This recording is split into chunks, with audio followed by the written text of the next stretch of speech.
नमस्कार बंधुरा आमिष फेले निरामिष परिवारे आपनादेर सबाइके स्वागत जानिए आज के नतून एक रेसिपि निये चले एलाम काँठालेर बड़ा बा फुरुली। काँठाल फुरिये जाओयार आगे अवश्यई एकबार हलेओ बानाबेन और यदि आगेओ बानिये थाकेन अवश्यई आमाय कमेंट करे जानाबेन। एर जोन्नो आमि एकटा मिडियाम साइजेर काँठालेर 10-12टार मतन हबे कुया खूब भालो करे छाड़िये नियेछि। भेतरेर भुति दाना सब बाद दिए परिष्कार करे निये एइभाবে मिक्सार ग्राइंडार बाटी निये बेटे नियेछि। আপনারা পরিমাণটা যতটা খাবেন সেই পরিমাণ বুঝে এটা নেবেন। এইটুখানিতেই অনেকটা হয়ে যাবে। কাঁঠালটা খুব ভালো করে বেটে নিয়ে একটা বড় বাটির মধ্যে নিয়ে নিলাম। এবার এর মধ্যে একে একে সমস্ত উপকরণ আমি মেশাবো। 1 কাপ নিয়ে নিলাম ময়দা, সেই কাপেরই হাফ কাপ নিয়ে নেব সুজি। আপনারা ইচ্ছে হলে 1 কাপ ময়দার জায়গায় 1 কাপ চালের গুঁড়োও দিতে পারেন, তাহলে আরও মুচমুচে হবে। हाफ कप নিয়ে নিলাম সুজি। সুজিটা অবশ্যই হাফ কাপ নেবেন, তাহলে টেস্টের ব্যালেন্সটা ঠিক থাকবে। 1 কাপ নিয়ে নিলাম চিনি। মিষ্টিটা যদি একটু কম মনে হয় তাহলে একটু গুঁড়ো দিতে পারেন বা শুধু চিনিও ব্যবহার করতে পারেন। আমি এখানে আরও 1.5 চামচের মতন আখের গুড় নিয়ে নিলাম।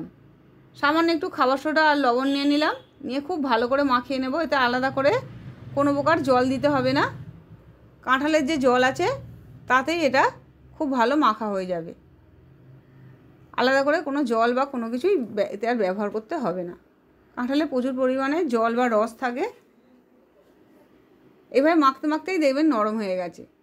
খুব ভালো করে এই মিশ্রণটা মাখিয়ে নিতে হবে যাতে গুড়, চিনি, ময়দা, সুজি খুব ভালো করে কাঁঠালের সঙ্গে মিশে যায়। এভাবে 10 মিনিটের মতন ভালো করে ফেটিয়ে নিয়ে এটা আধ ঘন্টার মতন আমি মাখিয়ে রেখে দেবো যাতে সুজিটা একটু ফুলে যায়। সুজিটা ফুলে গেলে টেস্টটা আরও ভালো হবে। খুব ভালো করে মাখিয়ে নিয়েছি। এবার এটা পাশে রেখে দেব।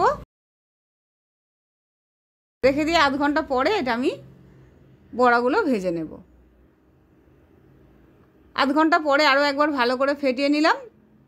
ফেটিয়ে নিয়ে এবার কড়াতে আমি রিফাইন তেল দিয়ে দিলাম। আপনারা ইচ্ছা হলে যে কোনো প্রকার সাদা তেলই ব্যবহার করতে পারেন, বাদাম তেল বা রাইস অয়েল, কিন্তু সরষের তেল দেবেন না। এবার তেলটা খুব ভালোভাবে গরম হয়ে গেলে গ্যাসটা মিডিয়ামে রেখে এইভাবে ছোট ছোট ফুলি বা বড়ার আকারে এই কাঁঠালের বড়াগুলো ভেজে নিলাম। এই সময় গ্যাসটা অবশ্যই মিডিয়ামে রাখবেন, না হলে গায়ের ওপরটা ভালোভাবে লাল হয়ে যাবে, ভেতরটা কাঁচা থাকবে, খেতে ভালো লাগবে না। মিডিয়াম আঁচে বা একটু লো আঁচে খুব ভালো করে ভেজে নিতে হবে উল্টিয়ে পাল্টিয়ে। এই বড়াগুলো যতটা সম্ভব ভালো করে লাল লাল করে ভাজবেন। আমার হাজব্যান্ড একটু লাল লাল করেই পছন্দ করে। আমরা একটু লালচে কম লালচে হলেও আমাদের ঠিক আছে। আমাদের মেয়েরা বা আমরা একটু কম লাল লাল খাই, কিন্তু আমার হাজব্যান্ড একটু বেশি লালচে লালচে করেই ভাজা করতে বলে। ওনারগুলো একটু বেশি লালচে করে নেব আর আমাদেরগুলো একটু কম লাল করে ভাজবো। ওই 12-14টার মতন কাঁঠালের অনেকগুলো পরিমাণই আমাদের এই ফুরুলি বা বড়া হবে। ঘরে অনেক সময় কাঁঠাল পড়ে থাকে, খাওয়া হয় না, তখন যদি এইভাবে আপনারা বড়া বানিয়ে নেন দেখবেন কাঁঠালটাও নষ্ট হলো না, খাওয়াও হয়ে গেল। সন্ধেবেলার টিফিনে বা সকালের দিকে টিফিনেও খেতে পারবেন। রাত্রিরে বানিয়ে যদি এটা সকালে খান বা সকালে বানিয়ে যদি বিকেলে বা সন্ধেবেলা যদি আপনার টিফিন হিসেবে খান, সব দিনই তো মুড়ি খান, মুড়ির বদলে যদি একটু সন্ধেবেলার টিফিনে এই বড়াগুলো করে খান দেখবেন খেতে খুবই সুস্বাদু লাগে। আর বড়াগুলো একটু বাসি হলে আরও বেশি টেস্টি লাগে। তবে গরম গরমও টেস্ট কম নয়। অনেকেই বড়ার মধ্যে নারকেল দিয়ে থাকে, আমি আজকে আর নারকেল দিইনি। আপনারা ইচ্ছে হলে নারকেলও মেশাতে পারেন। নারকেল কুড়িয়ে যদি দেন তাহলেও টেস্টটা খুব ভালো লাগে। সমস্ত বড়া এইভাবে আমি 3 খোলায় ভালো করে ভেজে নিয়েছি।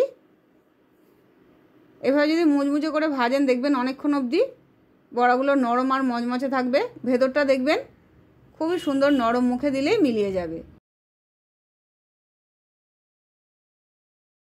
এই বড়াগুলো, এই বড়া রান্নাটা আমি বিশেষ করে আমার একটা ঠাকুমার কাছে শিখেছি, পাশের বাড়ির ঠাকুমা। তিনি অনেক সময় বানাতেন, আর কারোর কাছেই খায়নি, হিসেব মতন কারোর কাছেই শুনিনি এই রান্নাটার কথা। সেই শুনে একবার যা করেছিলাম। আপনারা যদি এই রান্নাটা আগে বানিয়ে থাকেন অবশ্যই আমায় জানাবেন। আর কাঁঠাল দিয়ে আরও কী রান্না দেখতে চান সেটাও অবশ্য জানাবেন। আমি পরে আরও একটা এই কাঁঠাল দিয়ে আরও একটা রেসিপি বানিয়ে দেখাবো। সমস্ত এই বড়াগুলো এইভাবে তেল থেকে ভালো করে ঝরিয়ে ঝরিয়ে তুলে নিলাম। একটা টিস্যু পেপারের উপর তুলে নেবেন প্রথমে, তারপরে প্লেটে রাখবেন, তাহলে তেলটা কম শরীরে যাবে। বেশি তেল খাওয়া একদমই ভালো না। এভাবে তেল ঝরিয়ে ঝরিয়ে ভালো করে টিস্যু পেপারের উপর তুলে নেবেন। বড়াগুলো হয়ে গেছে, দেখুন কত সুন্দর হয়েছে। দেখতে যত সুন্দর, খেতে তার থেকেও বেশি সুন্দর হয়েছে। অবশ্যই রেসিপিটা একবার হলেও বানাবেন। এগুলো আপনারা ঠাকুরকেও ভোগ হিসেবে দিতে পারবেন, বা সন্ধ্যেবেলার টিফিনে, বা সকালেও খেতে পারবেন। এমনকি বাচ্চাদেরও যদি এইভাবে করে দেন, রোজ দিন একই রকম টিফিন খাওয়ার থেকে যদি এইভাবে বানিয়ে দেন, দেখবেন ওরাও খুব আনন্দ করে খেয়ে নিচ্ছে। অনেকেই কাঁঠালের গন্ধ পছন্দ করে না, কিন্তু যদি এই রেসিপিটা বানান, কাঁঠালের কোনো প্রকার গন্ধ পাবে না, কিন্তু খেতে খুবই সুস্বাদু হয়। আবার ফিরে আসবে এরকম নতুন নতুন রেসিপি নিয়ে। সুস্থ থাকবেন, ভালো থাকবেন। আরও কি রেসিপি দিয়ে দেখতে চান অবশ্যই আমায় জানাবেন। নমস্কার।